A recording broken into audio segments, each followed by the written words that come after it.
Napakamahal ng Elica cream guys na pwedeng gamot sa ating eczema or kati-kati. Basta number one sa eczema talaga yung Elica cream. Meron naman palang mura. Ito siya guys, oh, from Unilab po ito, benzoic acid, salicylic acid. White fields po to mga Mia. Guys, ganito siya kalaki. Ayan siya.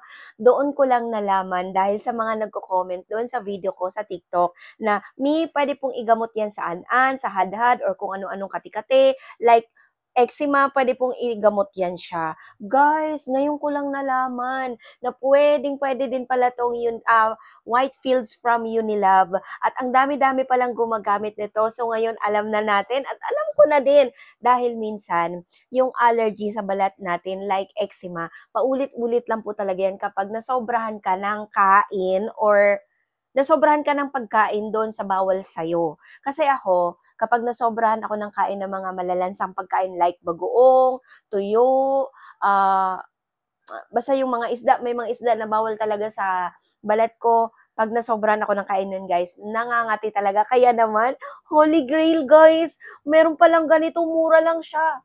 Sa totoo lang guys, ito ay padala sa akin ni Unilove. Sponsored po nila to guys. Hindi ko po binili to. Galing po talaga sa kanila to.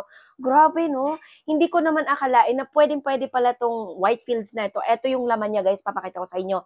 Twice a day nyo po to i-apply guys. Ganito siya mga mi. Ayan siya. Oh. Ayan, ganyan yung laman niya. And, konti lang ang i-apply natin. Halimbawa, kung dyan ang kati nyo. Ayan, ganyan lang po siya guys. At syempre, bago kayo mag-apply nito, maglinis muna kayo, okay? Linisan nyo muna. So, ayan siya guys, as in, ointment. Wala siyang amoy. Yes, po walang amoy. Para siyang katulad ng Elica cream talaga. Maglinis muna kayo bago mag-apply nito guys, lalo na yung may mga damage ang skin nyo, lalo na kapag may makati sa balat nyo, lalo na kapag may an-an kayo o hadhad, yung alipunga, pwede nyo pong applyan nito. Guys, yung may mga kati-kati sa balat nga po pala, hugasan nyo po muna ng may sabon or safeguard. Hugasan nyo po siya ng pagkatapos buhusan nyo ng maligamgam yung kaya lang ng skin nyo at pagkatapos lagyan nyo po nito. Mas importante talaga mag-ano tayo ng maligamgam na tubig dyan sa mga mayroong kati-kati ng balat bago nyo applyan nito para nang sa gayon mawawash out din yung may ibang mikrobyo na mawawash out din dahil doon sa maligamgam na tubig at pagkatapos malaking tulong to siya guys. Ayan siya, malaking tulong siya. So, eto ngayon siya mga mi. Dahil yung Elica cream, yung pamangkin ko kasi, mana ata sa akin.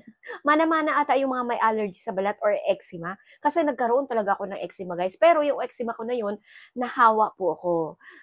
One time, kukwento ko na din sa inyo na one time na malengke ako and then meron akong katabi na napadikit yung dito ko. Meron siyang sakit na eczema. Yung katas kasi noon, talagang as in, yung katas kasi noon, kapag napadikit sa balat natin, pwede kang mahawa. Ganon yung nangyari sa akin. And then pagkatapos, pagdating ko sa bahay, nilinis ko naman siya. At pagkaraan ng ilang araw, ayun na, kating-kati na siya, nangangati as in. Mabuti na lang na agapan ko talaga yun. At yun nga, Elica cream yung ginamit ko. And may kamahalan po talaga ang Elica cream. Kaya naman, tuwan-tuwa ako nung na-discover ko to na pwedeng-pwede naman pala talaga. Nalaman ko lang din sa mga viewers ko. Dahil ang sabi nga nila, Mi, pwede pong igamot yan sa mga kahit anong kati-kati like eczema. Kasi nagka-eczema po ako, ito po yung ginamit ko. Ayan, ayan, yan po yung ginamit ko, yun ang sabi niya. Kaya naman, yung pamangkin ko nagkaroon din ito, namamahalan talaga sila talaga namang hindi mo ma-maintain ang Elica cream.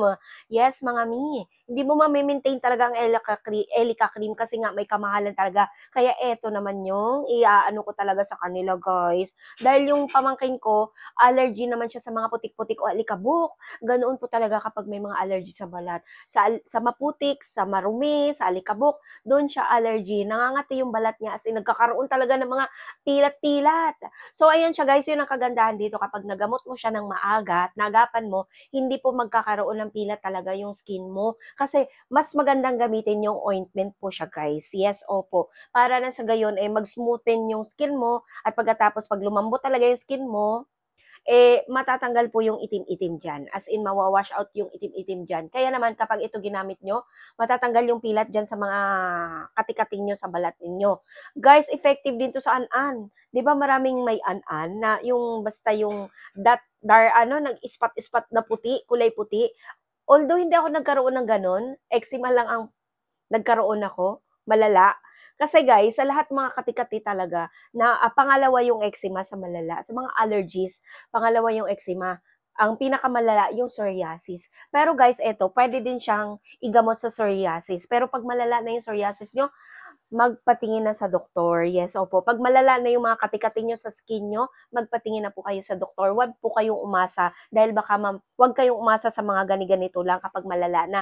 Pero guys, yung hadhad or alipunga, yung mga galing sa kati-kati sa tubig, pwede nyo pong gamutin ito. Pero syempre, maglinis muna. Malimit ko sinasabi yan guys, linisan nyo muna yung mga damaged skin nyo bago kayo mag-apply ng gamot. Kahit anong klaseng gamot pa yan. So, ayan siya mga mi, kapag nagustuhan nyo to, ay mag-comment lang kayo dyan sa ating comment section dahil pwede ko pong ibigay sa inyo yung mismong link nito. Ayan siya mga mi, as in, galing po ito sa mismong official ng Unilove dahil padala po nila to guys, sponsored po nila to. Well, maraming salamat. Thank you God talaga kasi yung mga produkto na pinopromote or sinishare ko sa inyo, galing po mismo yan sa kanila mismo dahil sa mga sponsored po sila. So, ayan siya mga mi, naway magustuhan nyo to sa mga may kati-kati dyan, sa skin nyo, may allergy sa skin, eto po ang gamitin natin, mura lang siya. 100 plus lang siya actually. At ilang grams ba ito? Malaki din siya, 30 grams. At paano gamitin? Sinabi ko na kanina. Bye!